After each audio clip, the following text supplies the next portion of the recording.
Imom Rabboniyga bir kelin maktub yozgan ekan. Hazrat, men qaynam menga zulm qilyapti. Oxir endi ajrab ketamiz shekilli, men bo'lmadi endi deganda qaynaga xat yozgan ekanlar Imom Rabboniy. Xudo rahmati. Ey degan ekanlar, ey ayol, sen o'zing Allohning farzlarini to'liq bajaryapsanmi yo yo'qmi? Xudo senga farz qilgan buyruqlari bor. O'zingga Xudo buyurgan.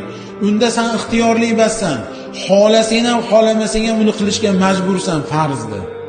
O'sha Xudo buyurgan farzni sen to'liq qilyapsanmi yo yo'qmi?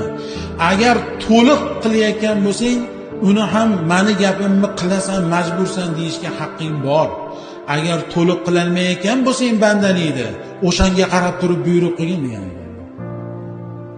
Shu qolipga hozir qaynani solsa, mana shu dunyodagi qaynalardi.